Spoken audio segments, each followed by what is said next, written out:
memilih saya sebagai ketua umum di periode berikutnya. Tokoh besar itu bukan hanya satu, tapi insya Allah akan sangat besar, banyak tokoh yang bergabung dengan PSI. Seluruh kader PSI menginginkan PSI itu lolos Senayan di 2029. Itu mimpi kita bersama, dan mimpi-mimpi itu yang juga ingin kami implementasikan dalam visi dan misi. Supaya kedepannya PSI lebih megah lagi dan 2029 adalah milik PSI dan PSI masuk Senayan.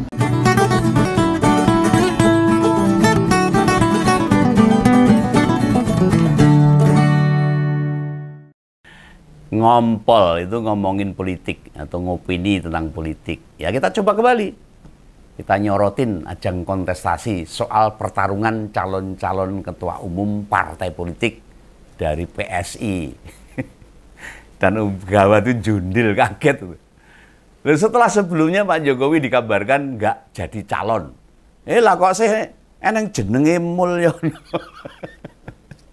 Wah, ini sepertinya sebenarnya gimana sih ini? Ya langsung pikiranku tadi ngeres no. Wah, bener-bener ini Pak Jokowi kok ya mempermainkan demokrasi bener ini. Dengan partai yang masih belum masuk Senayan aja bisa digoreng-goreng gitu. Bisa ada manuver-manuver sehingga jadi pembicaraan di publik. Masa iya partai yang nggak punya wakil di Senayan saja, yang dipimpin anaknya, kok dipakai buat mainan juga? Ini sih bercandanya kelewatan bener dalam dunia politik tingkat nasional. Ya mesti begitu, idealnya sebuah institusi itu dihormati. Sekecil dan seibut apapun, jangan dipermainkan gitu. Menganggap penting demokrasi, bukan berarti semua tidak bisa dibawa santai. Bisa, itu beda lagi loh. Kita santai tapi kita mempermainkan. Santai guyon sama santai sengaja mempermainkan jadi beda. Lah bareng tak lacak, tak cari-cari itu. Berita yang tervalid itu, yang kredibel, yang bisa dipercaya. Soal Mulyono tetap mau bertarung sebagai calon ketua umum. Wih, asem tenan. Ternyata pikiranku saya nggak connect, nggak nge. Ya memang salah satu kandidat calon ketua umum PSI itu beneran itu bernama Agus Mulyono. Walah. Tak kira gawe guyon aja. Asumsiku semula ya mengkonotasikan Mulyono itu pada diri Pak Jokowi. Ternyata rupanya nggak pas. Beneran Mulyono asli. Nama yang diberikan orang tuanya itu Mulyono yang asli. Wah. Salah ini. Lo mau bagaimana lagi? Kebanyakan pada nyebut Pak Jokowi itu dengan nama Mulyono. Dan itu sudah bukan rahasia umum lagi. Jadi agar terdengar nama itu, ada yang menyebut nama Mulyono. Di bayanganku ya, dia mantan presiden yang 2 periode Pak Jokowi. Dan hari pendaftaran buat kandidat ketua umum PSI yang resmi telah ditutup kemarin. Dengan demikian ada 3 kandidat yang akan bertarung. Ketiganya itu sama-sama masih muda loh. Kayaknya generasi milenial semua. Gen Z itu loh. Tapi apa iya bertarung dengan Kaisang anak Jokowi. Ya. Tapi ada apa-apa, ini alam demokrasi. Itu ada Kaisang, semua pasti sudah tahu dan kenal. Sang incumbent ketua umum partai. Mawar Pink ini. Yang kedua itu ada Ronald Sinaga, wakil ketua DPW Jawa Barat. Dan yang terakhir itu yang saya sebutkan tadi, Agus Mulyono. Yang dari awal tak kira Pak Mulyono itu Pak Jokowi. Wingi rasidon daftar itu malah daftar senang. Ternyata salah. Nah, salah satu juru bicara PSI sebelum kita coba petakan kekuatan 3 kandidat itu, Begawan pengen nyorotin pernyataan calon incumbent. Dia bercerita, kalau Pak Jokowi diminta tidak turun, gak rebutan kursi sama Kaisang sebagai anaknya.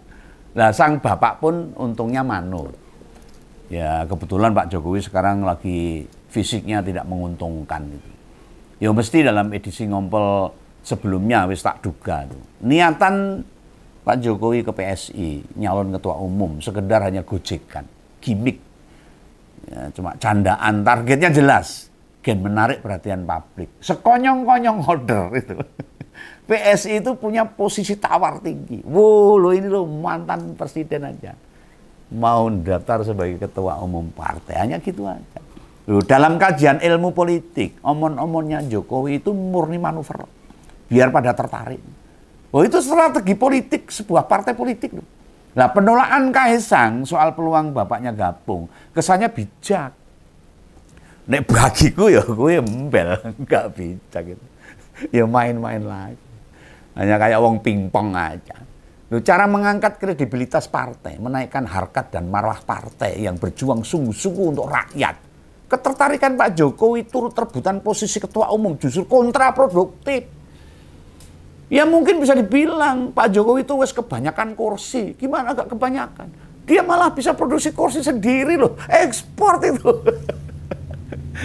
Nah, butuh berapa kursi lagi? Gak usah sampai ngerebut kursi anaknya sebagai pemimpin partai politik. Ya? Ketua umum PSI.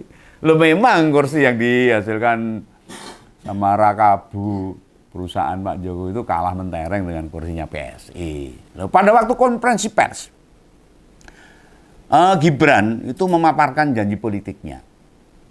Selain bertekad membawa PSI masuk Senayan, kok sulungnya ragile itu. Selain bertekad membawa PSI masuk Senayan, mencetak banyak kader terpilih jadi kepala daerah. Lalu juga menegaskan akan ada banyak tokoh besar yang bergabung ke PSI. Walah, iya boleh ngomong gitu. Lah sopo tokoh besar mau masuk PSI? Paling ya Pak Jokowi sama Gibran kan, tokoh besar nasional. Lah anggap tokoh besar sebesar apa dia? Apa mereka bisa mengulangi orang semacam Helmi Yahya bisa tiba-tiba login ke PSI lagi? Ini bukan mau merendahkan loh. Ini kita fakta. Menganalisa atau mengopinikan sebuah partai politik yang punya niatan-niatan yang harus sesuai dengan karakternya, sesuai dengan kondisi situasinya. Yang disebut tokoh besar tentu bukan karena badannya toh. Lawang Gibran yo gak gede-gede amat. Tokoh besar itu terkait dengan prestasinya harusnya sama kontribusinya bagi bangsa ini. Memang di luar Pak Jokowi sama Gibran, siapa yang mau masuk ke PSI? Yang sudah mintip-mintip. Mungkin yang dimaksud itu Gus Miftah. Atau Raffi Ahmad. Atau Taufik Hidayat. Atau siapa? Apa ketua-ketua relawan yang mau diperintahkan Jokowi bergabung ke PSI? Apa ya layak orang semacam Pak Budiari, Sylvester, Bung Noel, Pak Ucel Gustaf, Palti pada masuk PSI? Nek Bung Noel masih masuk akal, sing rodok enom itu. Tapi yang lainnya kan menariknya di mana? Ketokohannya dalam perjalanan bangsa ini apa? Kontribusinya pada bangsa ini apa? Ketua relawan nggak masuk kategori tokoh besar. Mereka dapat jabatan karena karena balas budi. Nah, Pak Jokowi jelas. Setidaknya dalam dua kemenangan, Pilpres 2014 dan 2019, itu bermakna bagi keluarga Jokowi, para relawan itu. Bagi pihak lain. Apalagi bagi rakyat Indonesia, sebesar apa mereka itu. Wong yang kenal nama-nama ketua relawan itu palingan ya relawan itu sendiri. Di luar relawan paling orang macam aku ini. Begawan banyak kenal ketua-ketua relawan. Ya. Paling orang macam-macam yang gutak-gutuk, yang suka sama isu-isu politik. Nah, ngerti sapa wae mereka. Sedangkan rakyat apa ya kenal dengan mereka.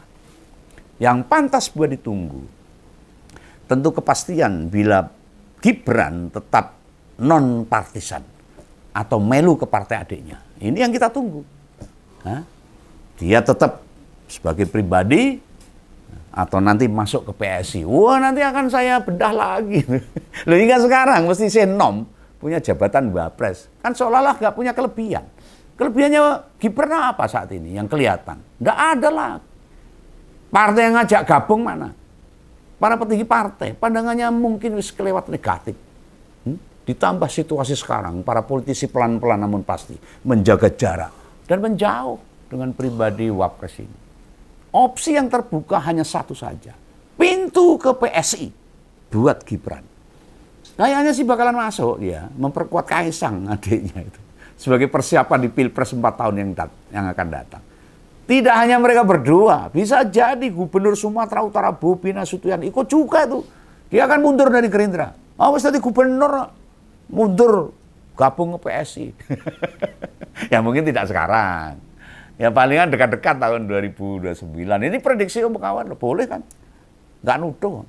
Apa yang kuat mental bertahan di partai Pak Prabowo kalau dengan situasi seperti ini? Nanti pas pertemuan keluarga, wah, malah diece-ece terus nanti. Malah senewan, dibully.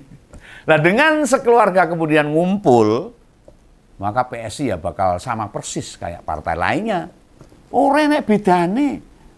Tiwas biyen para pendukung Jokowi sok-sokan merasa mereka tidak nepotisme, anti KKN, ya jebul padha wae. Tinggal di internal partai akan dipecah, ditugaskan di posisi yang nggak sama. Ada Dewan Penasehat, nanti siapa Pak Jokowi, pertimbangan Gibran. Bisa juga di Dewan Pakar Bobi, di Litbang, siapa, istrinya, apa-apa. Semacam bidang-bidang. Yang bisa kaya, tahu bulat dibuat dadakan. Gampang. Gitu. Nah Jokowi pasti tahu dan paham. Merapatnya anak dan menantunya ke dalam satu partai sebenarnya nggak menguntungkan. Di dalam hitung-hitungan politik, nggak menguntungkan. Nih mau ke partai yang lain, apa mereka masih punya muka? Contoh misalnya, bila Bobi bertahan di Gerindra, di sana tidak akan banyak diberi akses sama petinggi DPD Gerindra Sumatera Utara. Dia kan pernah diberi jabatan penting. Lah ya bahaya. Misal diajak rapat, nanti rahasia-rahasia Gerindra bocor masuk ke PSI, ciloko itu Gerindra. Nah, pilihan yang tersedia ya cabut dan melu di Mawarpik. Masuk dalam satu keluarga. Ya, yang jelas meski di PSI sudah nongol 3 kandidat calon ketua umum yang bakal terpilih, ya mudah ditebak. Yo Kaisang. Ya, itu Bung Ron sama Bung Mulyono itu sama-sama tahu. Mereka udah ngerti kok. Nyalon memang biar kelihatan demokratis. Dan itu menaikkan nilai tawarnya Bro Ron sama Bung Mulyono itu. Apa kita mau menutup mata permainan seperti itu dalam perpolitikan Indonesia? Dengan sejarah terpilihnya Kaisang saja. Kurang hebat gimana coba? Baru 2 hari jadi kader. Ujuk-ujuk mak bedengus. Semua petinggi DPP PSI sekedar. Nggak berani nolak. Jabatan ketua umum diserahkan pada Kaisang. Siapa yang berani nolak? Lah saya ini dipaleni meneh. Hanya cuma kelihatan demokratis ben enek lawannya. Alhamdulillah. Dan penyematan jabatan ketua umum PSI pada September 2023 memangnya terjadi di area kongres. Enggak tuh. Silakan dicek di ADART PSI. Memang bisa seorang terpilih sebagai ketua umum tidak di arena kongres atau kongres luar biasa. Ya nggak bisa harusnya. Tapi pejabat struktural DPP, DPW, DPD, kader dan simpatisan PSI, apa ada yang bersuara? Oh belas reneng. Dulu saja pada pasrah, melumah, pasrah bongkoan, apalagi sekarang. Nah seperti yang sudah tak kupas kemarin. Nah, siang apa ya itu? Kandidat lain selain Kaisang, genah keteteran mendapatkan suara. Siapa sih kader dan simpatisan PSI yang kenal sama Bung Mulyono ini dan Ronald Sinaga itu? Ada di survei beneran, nggak lebih dari 10% yang kenal. Atau minimal ngerti lah siapa dia. Nek kenal wae ora, gimana mau milih? Gimana mau terpilih? Meski ketiganya sudah mendaftar, apa secara internal mereka terus mobile, keliling-keliling ke berbagai wilayah buat mengenalkan diri. Lah kuatnya sepiro? Bung Ronald Sinaga sama Mas Mulyono ini. Modal dukungannya saja, jomplang. Keduanya sama-sama didukung 6 DPW dan DPD. Paling ya tembus 40. Sedangkan Kaisang sudah ada 20 DPW yang siap memenangkan. Lawan-lawannya sang incumbent, bukan nggak tahu potensi kalahnya besar. Wes ngerti, wes paham. Kalahnya besar sudah tahu. Mereka ngedaftar memang biar terlihat tenanan itu dalam alam demokrasi di PSI. Ya buat menjaga citra saja. Nah, petinggi-petinggi PSI yang lain, macam Sis Isyana, Raja Juli, Antoni, Ade Armando, wow.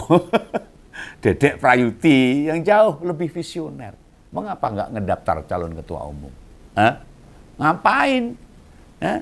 Soalnya tugas mereka memang buat ngejagain persepsi publik, menjaga citra. Mereka itu yang berargumentasi lumayan bisa dipahami. Duit bobot lah mereka itu. Nah, Kongres PSI yang sekarang paling ya wis dipersiapkan, jadi setting. Oh ini juga begawan loh, orang nuduh loh. Oh, saya kan punya kalkulasi politik. Setiap partai ya akan saya kritik. Nah, caranya seperti ini. Lo kena tertata. Siapa yang bakal menang? Nek suruh jujur, mau buka-bukaan, apa adanya. Ya nggak ada. Ada Kongres PSI nggak ada. Lah ngapain mesti buka-bukaan bila semua wis dikendalikan sama orang Solo? Lah wong cara memimpin partai saja. Sebenarnya yo Kaisang ora tenanan. Lihat saja pas setelah mendaftar bicara tentang visinya ke depan. Tidak berisi. Ngomong visi kok nyebutnya masuk Senayan. Nah itu duduk visi bong, melainkan target jangka menengah. Untuk memasukkan wakilnya di Senayan minimal dapat sekian persen. Sebagai anak muda wis jadi ketua umum partai itu bagus banget loh. Hanya saja bila pengetahuannya, kemampuannya, cara bicara politiknya nggak ditingkatkan. Buat apa? Banyak membaca buku kayak Begawan ini loh. Satu hari satu buku baca. Bu itu buku apa tak baca itu. Sampai teman-teman ngirimin buku ke kita, ke saya ini, untuk dibaca loh. Pertanyaannya pentingnya loh. Memang bisa ditingkatkan. Apa yang mau anak-anak Jokowi belajar tentang ilmu berpolitik? Seperti Gibran aja sudah ngomong malas membaca. Tidak ada budaya membaca di keluarga Pak Jokowi. Ini kan menjadi nampak bahwa tidak akan pernah ada kemajuan dalam ilmu berpolitik. Kapan pernah kita melihat? Entah Gibran, Bobi, atau Kaisang jadi narasumber tentang isu-isu sosial yang menyangkut kepentingan umum. Nggak pernah. Mungkin narasinya atau bahan di kepalanya belum cukup. Mereka bisa bicara banyak. Berani ada sesi tanya jawab. Sewaktu mereka pada punya usaha yang dia lakukan. Dan yang ditanya itu hanya seputar kuliner, masakan itu saja. Selain bahasan begituan, apa pernah mereka berani? Gibran mesti sejak 2020 jadi pejabat publik. Nggak pernah tuh sekalipun jadi pemateri di diskusi mahasiswa. Nggak pernah.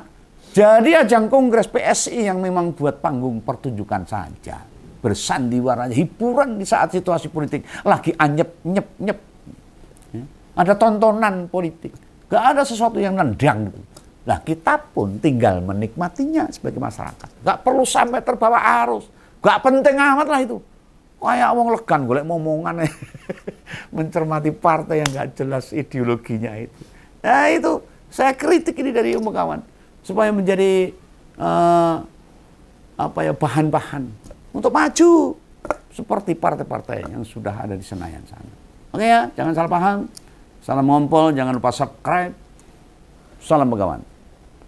Dadah.